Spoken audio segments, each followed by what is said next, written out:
The following program, Live and Learn, is made possible by Aging Partners. Find out more on their website. Hi everybody, welcome to Live and Learn. My name's Kim Hachia. Stay tuned. My guest today is Ryan Weber. He's the director of Lincoln City Libraries, and we're talking about the libraries. Hello everyone and welcome to Live and Learn. I'm your host, Jerry Renaud. If you've been around Lincoln, you have probably seen little kiosks where there are bicycles lined up and may be wondering what that's all about. It's a bike sharing program called Bike Link. And the city manager of Bike Link, Logan Spackman, will be in today to talk just about that program. Don't go away. Hello, I'm Julie Masters. Preparing for a career in aging extends beyond the classroom. Joining me today are Renee Pickrell and Michelle Carlson from Legacy Arbors. They will discuss workforce issues in senior living and the value of practicum experiences in preparing for a career in aging. Stay tuned. Recently, we have experienced increases in the price of many goods, including food. What has caused this inflation and what lies ahead? Stay tuned for an interesting discussion explaining these food price increases and what you can expect in the future. This and more on today's Live and Learn. Hi everybody, welcome to Live and Learn. I'm today's host, Kim Hachia, and I wanted extra thanks to Aging Partners and to LNK TV for producing the show. We really appreciate it because it allows us to interview interesting new people to our city. And today I have one. It's Ryan Weber. He's the director of Lincoln City Libraries. He's been on the job since about December, so he still gets to call himself new. And so welcome to the show, Ryan. I'm excited that you're here. Thanks for inviting me, Kim. Thanks. So what persuaded you, I know you and your wife are lifelong Michiganders, to kind of pull up stakes and throw your name in the ring for the director of Lincoln City Libraries? What interested you about that position? Well, having directed libraries in Michigan, West Michigan, for over 20 years, I was ready for a new opportunity. And I could be somewhat picky about it because my kids are older, they're out of the house, they're out of college. And my wife works from home, and she could work from anywhere. So when I started to look for a new opportunity, Lincoln appeared, and I wanted to place myself in a library system that had a great tradition of serving the community. It was well respected, and you could easily see from afar how it made a positive impact for its community. And I saw that in Lincoln, and I also saw how well it was supported by its community and by its organizational structure, in this case, the city of Lincoln itself. Right, and you told me earlier that the libraries in Michigan are sort of districts or something like that, so they're not really aligned with cities but have a different kind of governance structure. Yeah, there's actually all kinds of governing structures, but district libraries are prevalent where you're kind of out there on your own, which isn't a bad thing, but you have to have expertise on hand to do a lot of different functions of running essentially like a local government. Right. So that's why it's nice to be here in Lincoln with a city government structure where there is expertise in many different departments, from facilities to HR to finance, and that helps and allows me to perform my job with a little bit more specificity in being an executive director. Right, and being a library person rather than having to figure out HR or whatever. Yeah, exactly. So that's pretty cool.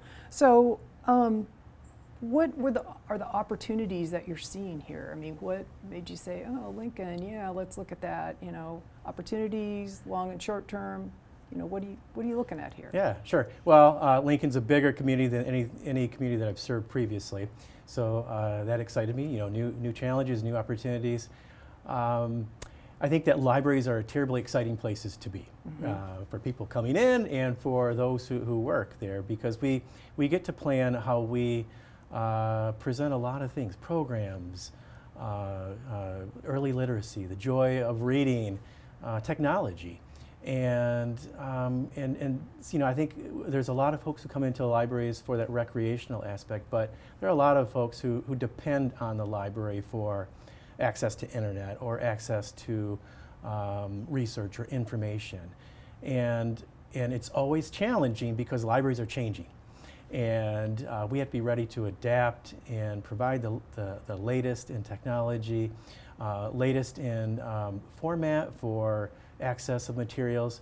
So that's fun. That's, to be able to reach the community, to prove the relevancy of of today's library to our community is always an exciting thing.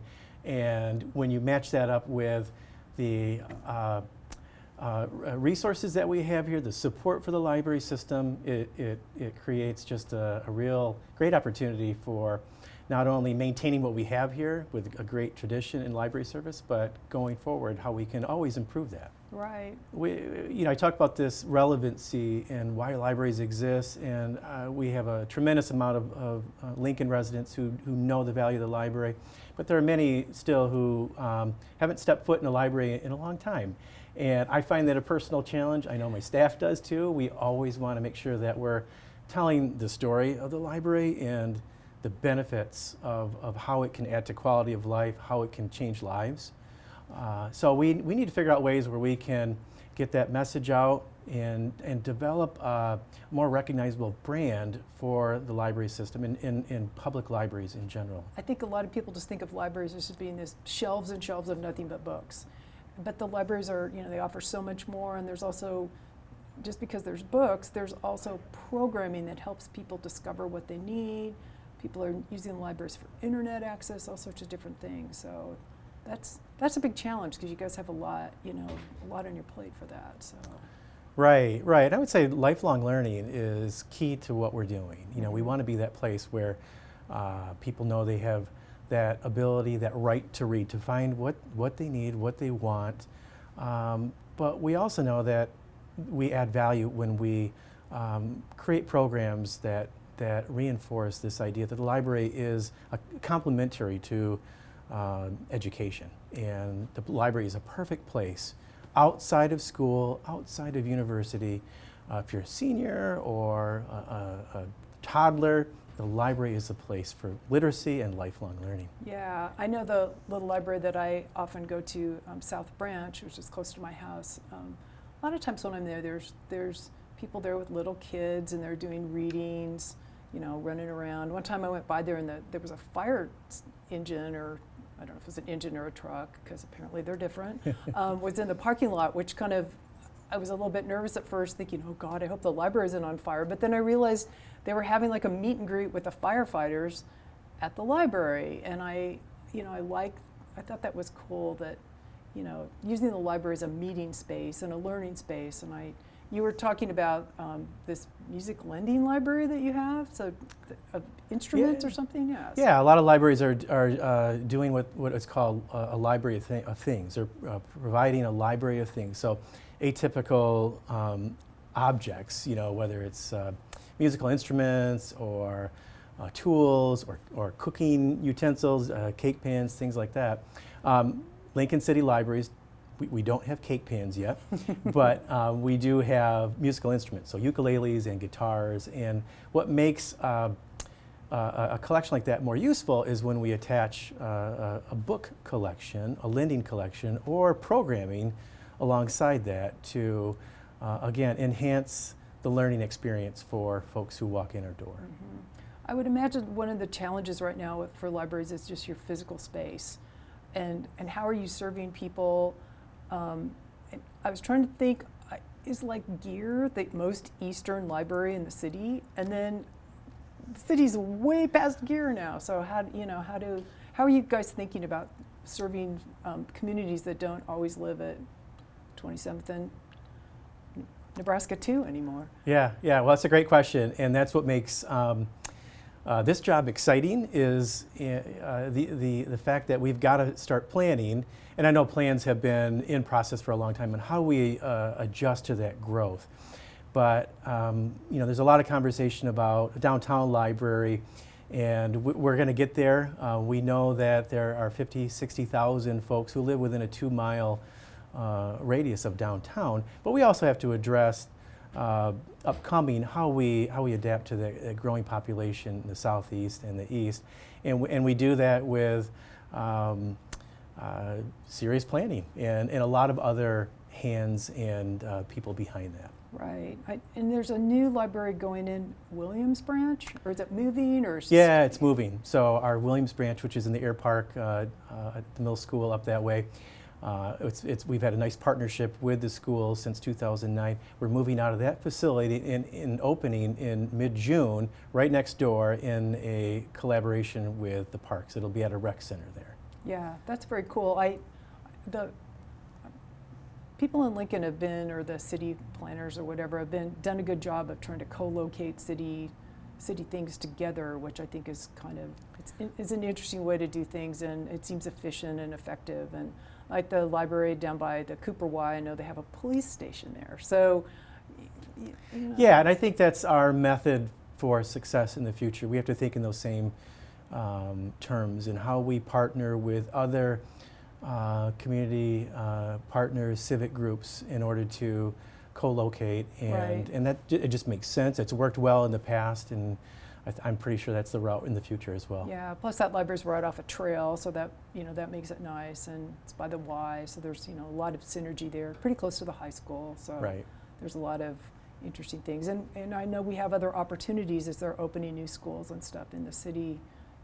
Planning for the sprawl to the south and east and west and everywhere, which, I think it's good that the city is growing, that says something. You don't want to be in a community that's not growing, so that's exciting. Right. Yeah. So how are you and your wife becoming Nebraskans? How are you learning about our state and what?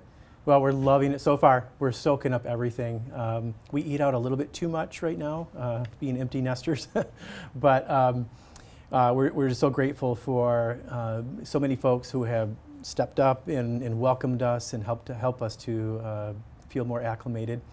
I'm a person who loves to understand my surroundings, whether it's the history or the geology, the science, the nature of where I live. So Nebraska is brand new to us, and we're so eager to go exploring, to see the cranes, to see the sandhills, we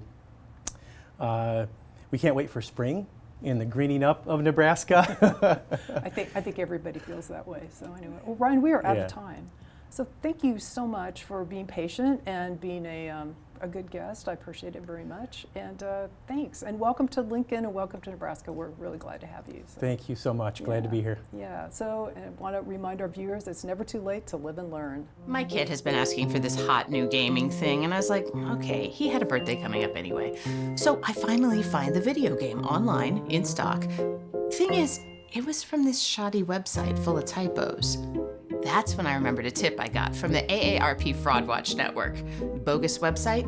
This is a shopping scam. Got us matching t-shirts instead. Recognize fraud sooner. He loves his. So your money lives longer.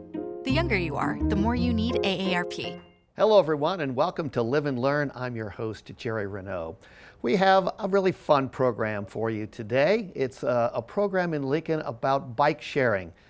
Put on by the city of Lincoln, and it is called Bike Link, and it's a way for a very small amount of money that you can check out a bike for about an hour or so and ride it around and bring it back, and it's lots of fun. And here to tell us all about it is the city manager of Bike Link, and it is Logan Spackman. Logan, thank you for taking some time out of your day to come down and talk to us about Bike Link. Yeah, thanks for having me, Jerry. Excited to talk to you and the viewers about bike share here in Lincoln. Okay, very cool. Tell us a little bit about yourself before we get into the program. I always think it's a good idea for our audience to know who the expert is and how they got into that position. So how did you end up in this position? Yeah, well, I'm from Lincoln, so Lincoln's home for me, and grew up riding Lincoln's trails, riding the streets, riding to school, and have always been really passionate about biking.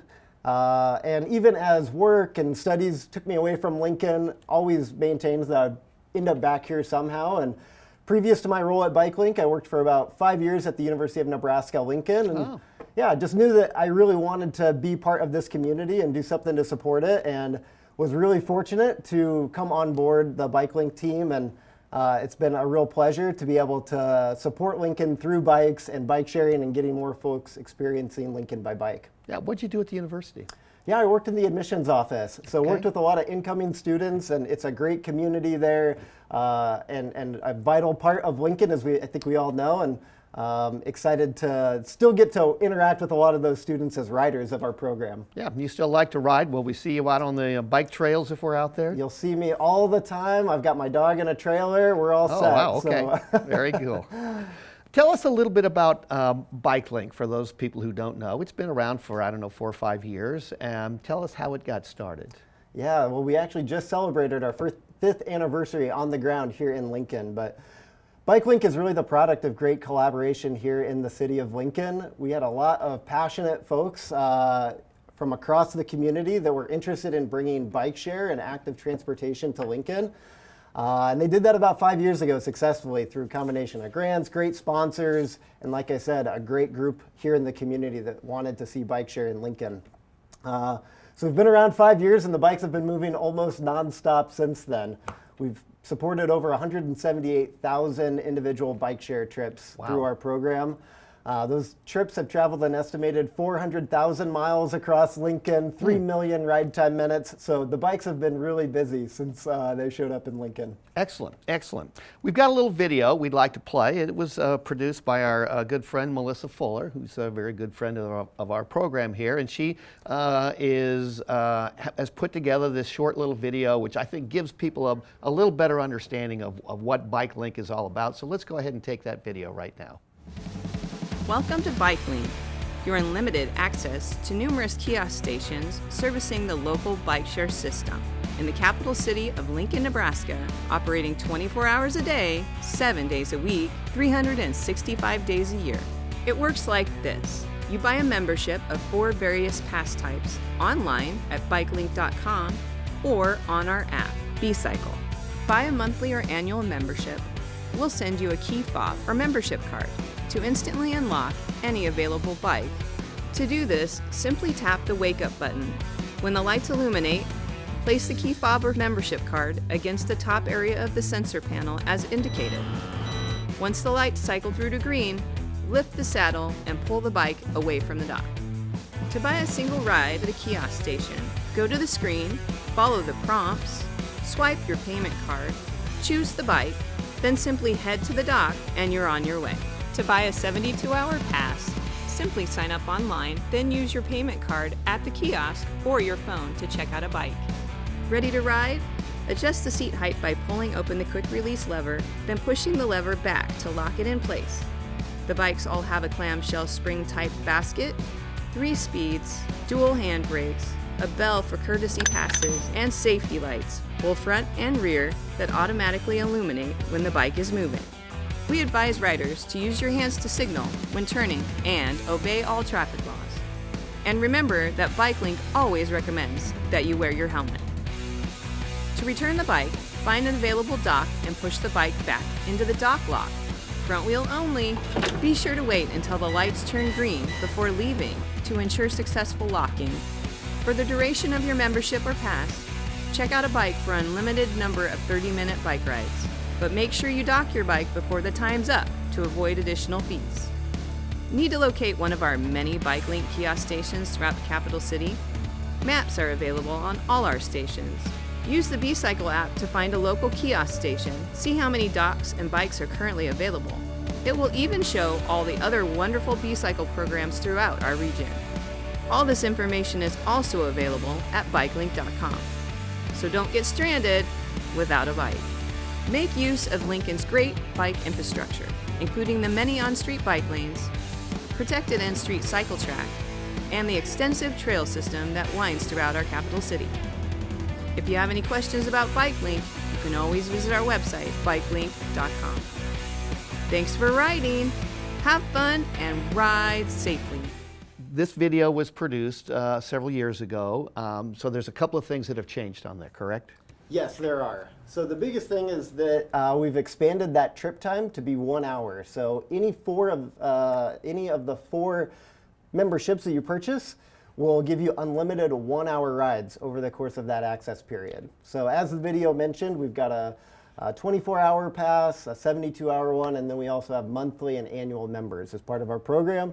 So that's the period of access that you have, and then you have unlimited 1-hour trips. So that's the biggest change. Most up-to-date prices are all also available on the website and updated on the B-Cycle mobile app. Now, we do need to mention if you go over that hour, you are going to charge somebody, but you're pretty good about that, right? Yes, yes. And one of the things we make sure is that if you docked a bike, we make sure that it got returned because we want you to be able to keep checking out those bikes. So we watch the system really closely and always make sure that if you checked a bike in, we've got it accounted for. The other big change from that video is that we've since added 25 electric pedal assist bikes to our BikeLink fleet. So Yes. you also have access to electric bikes now through BikeLink. And no extra charge. No extra charge for the e-bikes, so we're really fortunate that folks can enjoy those as much as they want for the same cost. Yeah, and it's interesting, you and I were having a conversation. I said, well, you know, electric bikes, and you said, no, you really do get 65, 75, 80% of the physical activity on an electric bike as you would on a regular bike. Yes, what we find is that folks, when they get on an electric bike, what they do is they just ride further. And it reduces some of the barriers that might traditionally keep someone off a bike. It's easier to pedal. And it also means you don't have to worry quite as much about getting stranded somewhere because you've got that nice pedal assist to help you back. Yeah, great. Now, on your website, it gives you a whole bunch of interesting things that people use this for: going to jobs, educational opportunities, healthy food, community service, all kinds of things. Tell us about some of the things, because this surprises me. I thought, well, people just take the bike and they go for a quick ride and they come back. But people are really using them for other things, aren't they? Yeah, we've found that here in Lincoln, we've got a great diversity of uses for the bikes. So we've got everyone who's using it as a daily commuter to get to and from work or campus, but we also find that a lot of people are using the bikes for recreation, for exploring Lincoln, experiencing the best of what this city has to offer. It's a great first mile, last mile transportation option too. So if you already use, say, the bus system, well, all of our stations are located pretty conveniently next to those, and it's really easy to connect a bus trip to a BikeLink trip, and vice versa. You might come downtown and park in a parking garage. Well, BikeLink can be a great way to get around downtown while you're there and then take your car back home. Yeah, I can just see people coming down and parking and grabbing a bike and riding it somewhere closer to the stadium for football games or basketball games or any of those kinds of things, if it's an event of some kind. Yes, it's a perfect way to navigate downtown. Perfect. Let's take a quick look. We have the website, I think, that we can take, and we can give people maybe a better indication of where some of these places are. Yeah. So if you head to bikelink.com, this is the website you'll find. It's a great resource for the most up-to-date information, but you can also see where all of our kiosk stations are located. So I'm going to expand this map, and you'll be able to see that we've got a great footprint across downtown Lincoln. We've got some stations out on East Campus, and then we've also got one down south next to the F Street Community Center. So when you're on our website, you can even check to see where the bikes are. If you click on any of those blue icons, it'll actually pull up and show you, well, how many classic bikes are there, how many electric pedal assist bikes are there, and then also how many docks are available if you're returning a bike and ready to turn it back in. We'll show you where you can park them as well. So if we look at this one at 13th and F, right now, because this is live, there are no electric bikes available. Not there, but if you wanted to hop on a bike at 13th and F, well, then you can pedal right up the street along 14th, head to 14th and L, and you'll see that there's an electric bike there. You can dock your classic bike, use the same phone number, or use the B-Cycle app, and you can check out that electric bike. So it's going to be the same price, still all within this hour-long time frame. You got it. And easy to expand. Say you're riding and it's been 50 minutes and you go, oh boy, I need another 45 minutes or whatever it is. Is it easy? Do you need to come back to one of these, or can you just stop, pull over, get on your phone and expand it? Great question. You do need to return the bike to any of the 21 kiosks. Okay. So it doesn't have to be the same location that you checked it out from. You can dock it, and then you can on a separate checkout either use a different bike, or if you really like the one you're riding, just check that one right back out and it restarts your timer. Okay, but you'd be starting into another hour at that point in time. Correct. Okay. Let's go through the process real quick again of how easy it is to check this thing out, because I was just amazed when you showed me how to do this. Yeah, so there's 3 easy ways to check out bikes through BikeLink.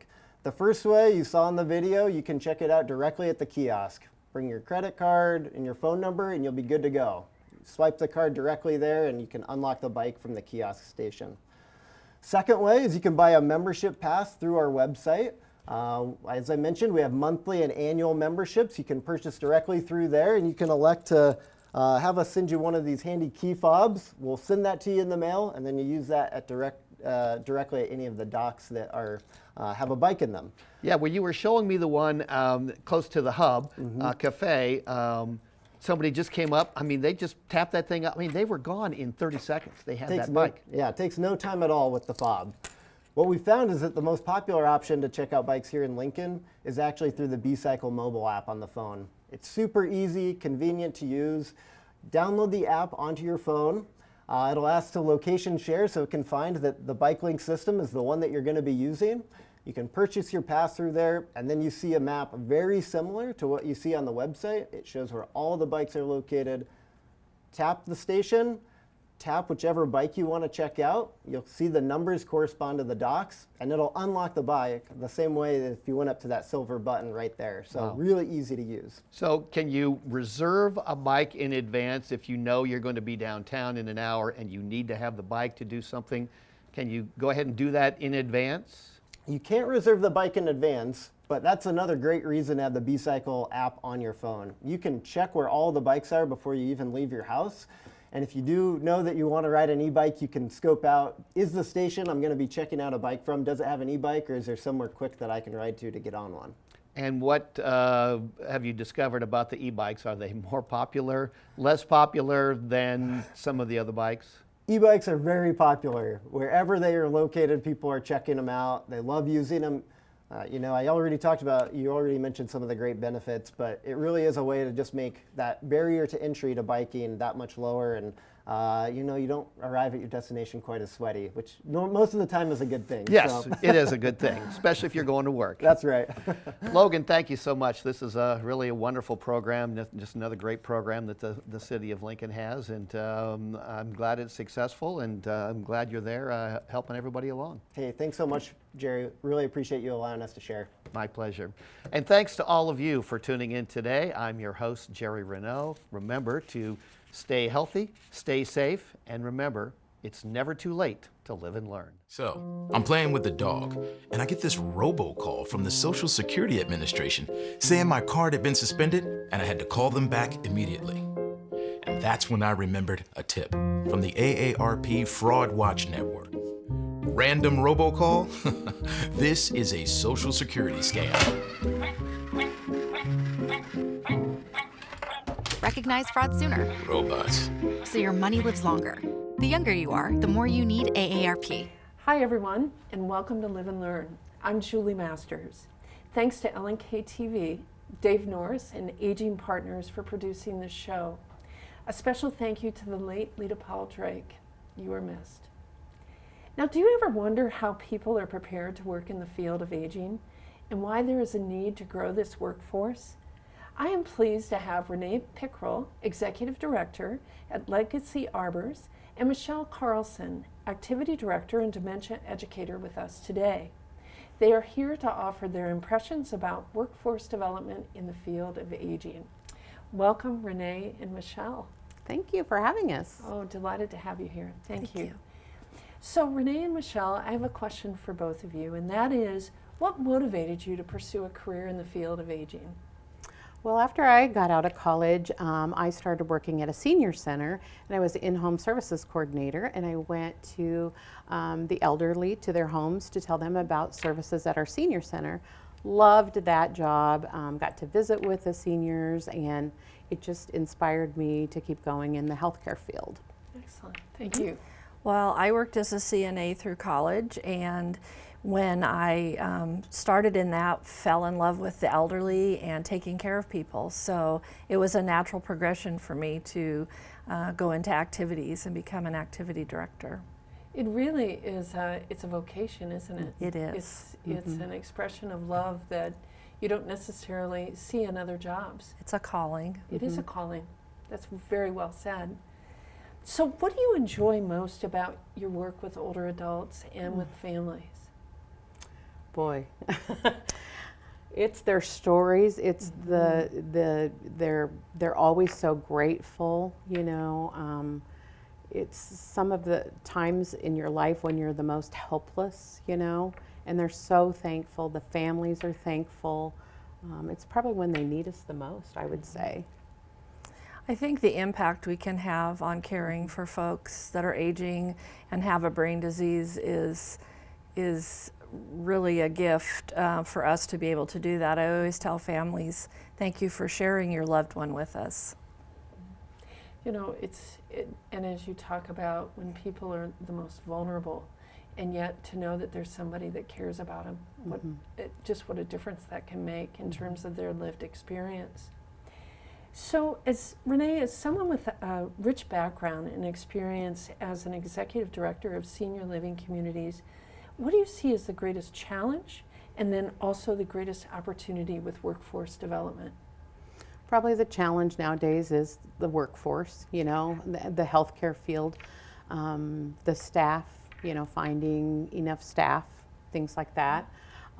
People getting into the healthcare field, that would probably be the biggest. And then, you know, into nursing, knowing that gerontology, you know, sometimes in nursing, they just want to go into labor and delivery or peds or things like that, but knowing that gerontology, you can do many different things when you go into gerontology. So, you know, getting those students, having them come into our community and experience what it's like.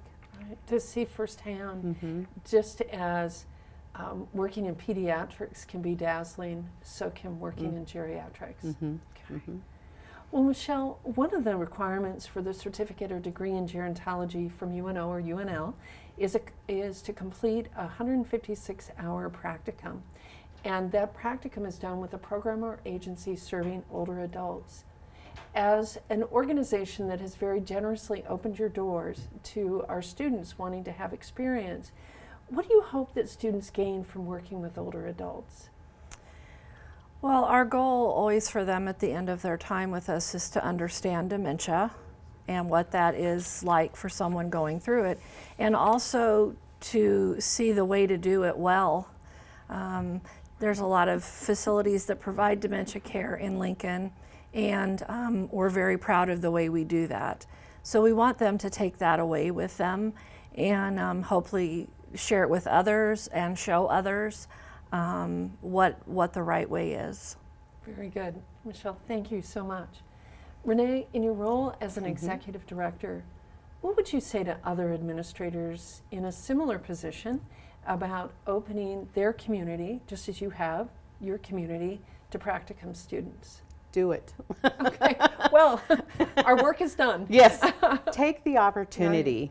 What a great way. I mean, these are going to be our fellow leaders someday, and we've got to pave the way and show them, you know, take the opportunity. It's great for you, it's great for them. It's a win-win both ways. I like how you've said that.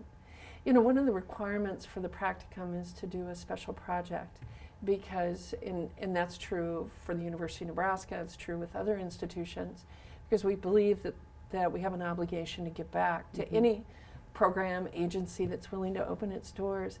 Do you have some memorable projects that had an impact on the people living in your communities or even in your day-to-day operations? I think for us, all of the students that have come to our building have brought themselves and their uniqueness. And I think the projects that they work on are really a product of them and what they've learned by being with us and getting to know our residents.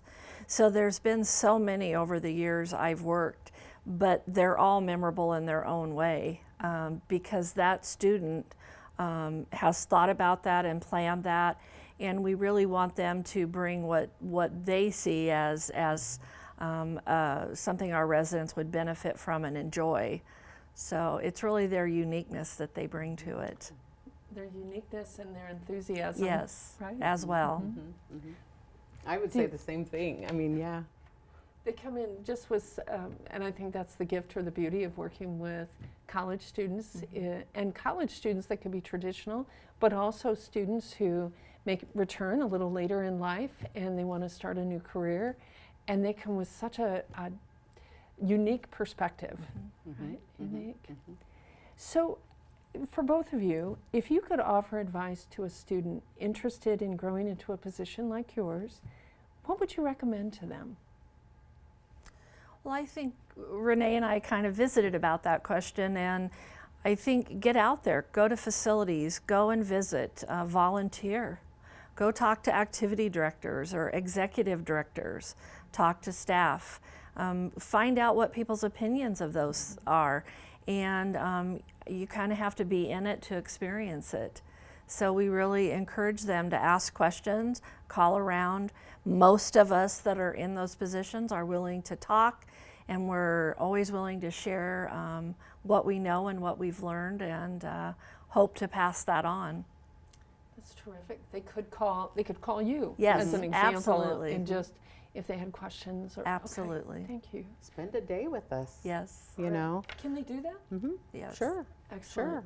Excellent. And if you go to different departments, spend a little time at the nursing, you can really get to see what a day is in our community. Because it takes a village. Mm-hmm. It does, doesn't it? Mhm. Everyone has a unique role to play, but so too do the people that live in your communities. Yes. And they play a role in terms of how you respond and the services that are provided and all the gifts that come with that. So thank you both.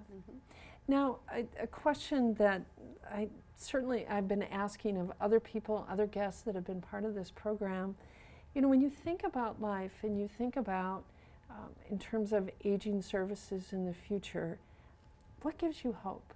What gives you hope when you think about your own profession? I think for me, having been in this as long as I have, how far we've come in providing care for people that are living with a type of a dementia. They are no longer controlled. We provide quality of life, and they have a choice. And the buildings they live in and the care they're provided are so much better. When we first started Memory Cares in Lincoln, we didn't know, what was a standard of care, and those things have improved vastly. So that's my hope for the future, is find a cure, and continue to improve how we provide care to them. Thank you. Thanks for being open to the idea of improvement. Always.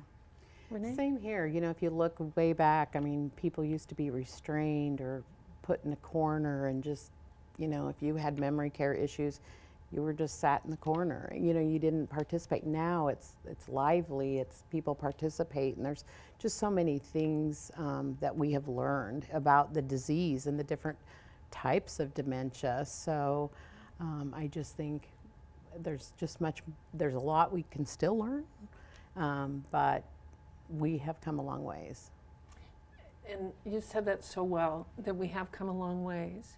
And yet, just as you said, there's a lot to learn, and there's more ideas and information that can be used to inform good dementia care.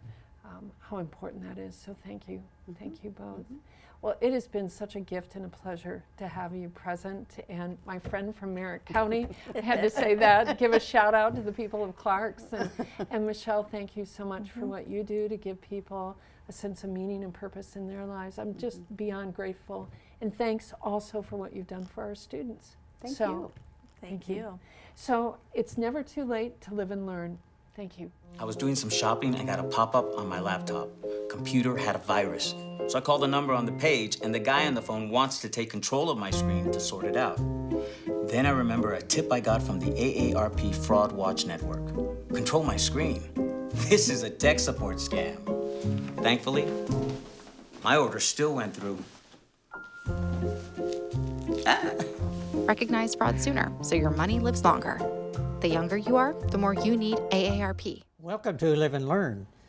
During the COVID pandemic, we heard a lot about supply chain problems, and then recently we've heard about inflation, especially as it affects food cost. I'm Doug Jose, and my guest today is Tim Meyer from the university, associate professor at the University of Nebraska. Tim, welcome to the program. Thanks, it's great to be here. Tim, let's talk about sort of the basics. First of all, how is inflation usually calculated? We hear about consumer price index, but tell us a little bit about that. Yeah, it's a pretty actually complicated procedure that the Bureau of Labor Statistics go through.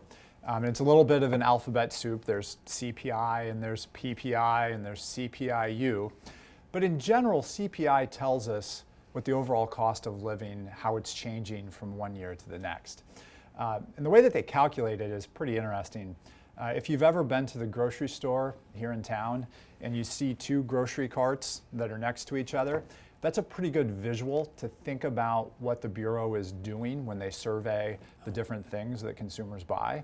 So they've got this basket, and it has 80,000 different items that they're surveying, and they're surveying those consistently to see changes in price.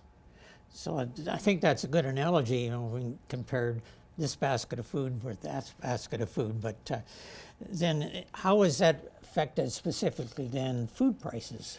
Well, within their basket of goods, there's 8 different categories. So transportation is one of the categories, and housing is one of the categories, and food is one of the categories. So if we just look at how the price of food has changed, and then we ignore some of those other things, we'll see that food prices really have gone up pretty substantially in the past couple of years.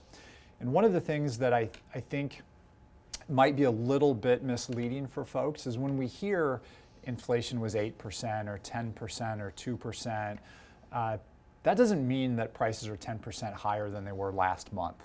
They mean that at an annual rate they're growing at 10% or 8%.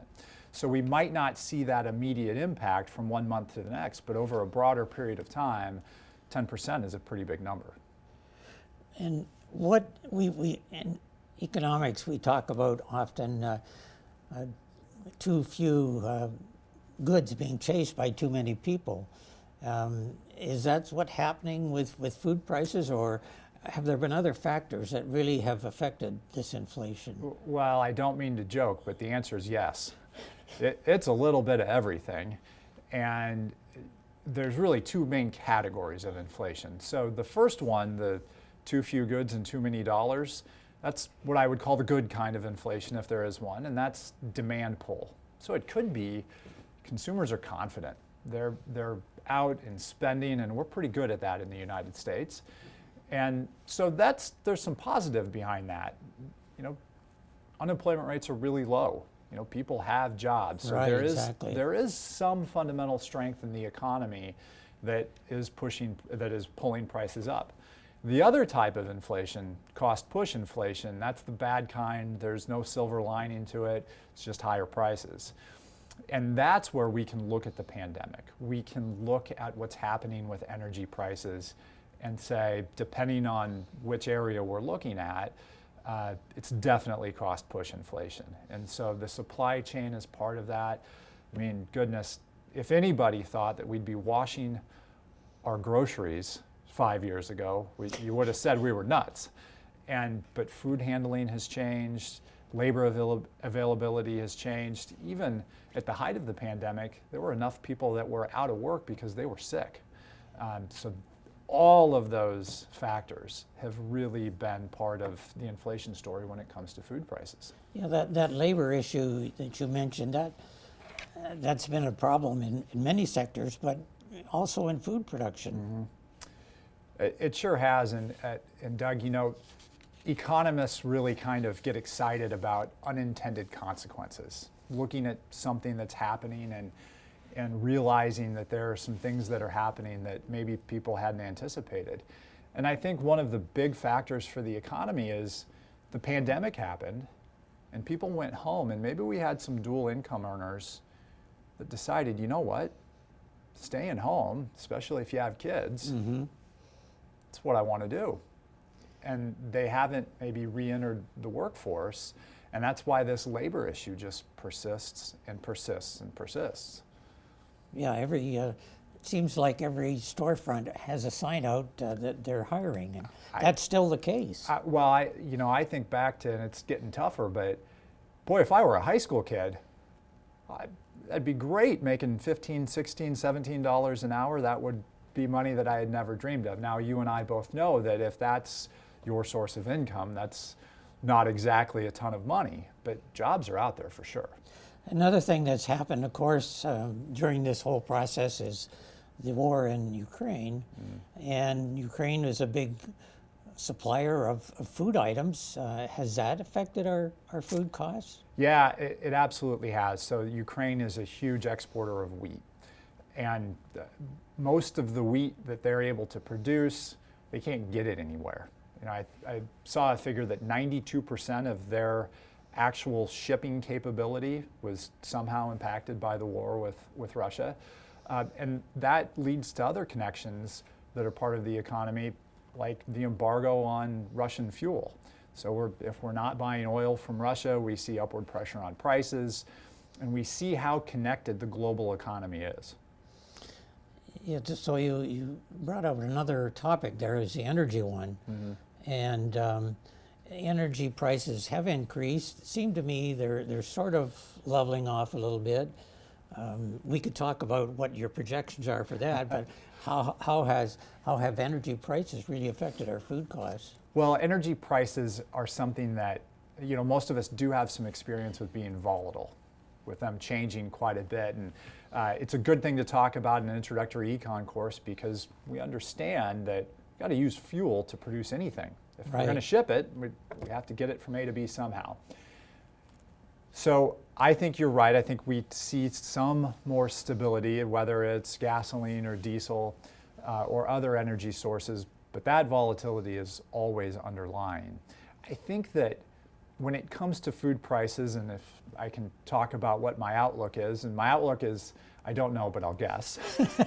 Okay, your projection is as good as anybody else's. I think we have to look back and say, you know, and look at fuel.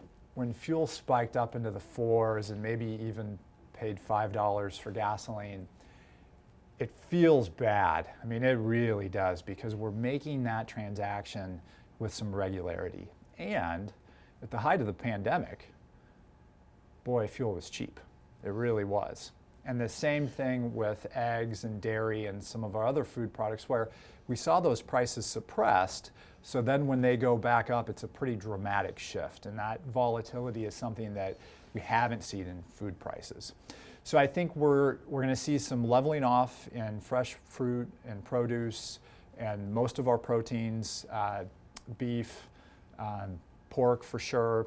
Not going to see a whole lot of increase, but we are going to see an increase in the price of baked goods, of cereals, you know, that is probably a direct reflection of what's happening in wheat markets. So any processed foods where there's a lot of labor involved, that's going to continue to increase, do you think? Well, you can look back and why did our fresh produce go up in price so dramatically? That's the reason. I think we're finding some more stability there in terms of the workforce and how much the added cost of production is going to be. So that's where I think we're going to see probably a leveling off in prices. They're not going to go down. And the same thing with meat. But in our packaged food, anything that has sugar, wheat, any other grain, we're going to see an increase in price. If you were going, as you go to the supermarket, what would you recommend people, I guess, first of all, how to think about those food prices, and are there any suggestions for how people might deal with the increase in food costs? Yeah, I like to think about that. Strangely, I like to grocery shop. I'm an economist, and you see markets that are active all the time. And I like to eat, so maybe that's part of it too. But the advice would be to be creative. You know, think about what you can substitute and what you need and what perhaps you don't need. You know, something that has left my fridge is soda. Non-alcoholic drinks have seen a huge increase in price. And I don't think you're going to find too many folks that'll tell you that soda is good for you. So that's been an easy change to make. And sometimes folks will argue that CPI overstates inflation because of the ability to substitute. But I think that people underestimate their own ability to substitute. So that would be one thing that I would say, is be creative about what you buy and what you can put in and out of your pantry. And the other one would be, you know, to make sure that if something's on sale, you can buy more than a week's worth of food. You know, you can buy a month's worth. it will last. So that would be the second one, is if there's a good deal, there's nothing wrong with buying a few extra. So overall, you're looking at some stabilization in labor and energy costs, which will reflect back to our food prices? I think so. And I think that for people to keep in mind is that food prices have a really different impact depending on who you are. If you're a high income earner, if there's two incomes in your household, food prices going up might not have a huge impact on your month-to-month budget. But if you're a low-income earner, if you're on a fixed income, sure, then it hits you a little bit harder. So for those folks, it is a bigger concern if we see food prices continue to rise. Any other recommendations or summaries that you have for what you see down the road? You know, I think that we have a tendency to panic, to listen to the news and think that the sky is falling, and most of what we're seeing is still within the range of normal market activity. It's, you know, COVID-19 is, in my lifetime, the craziest thing that's ever happened. Sure. And here we are having a conversation that's pretty much the same as 5 years ago. So the economy, I think, is pretty strong. There's some hiccups here and there, but I think it's a mark of resiliency that now we're through it, and I think that it just shows that the economy can persist through other outside shocks that could be introduced. And the labor aspect, a lot of production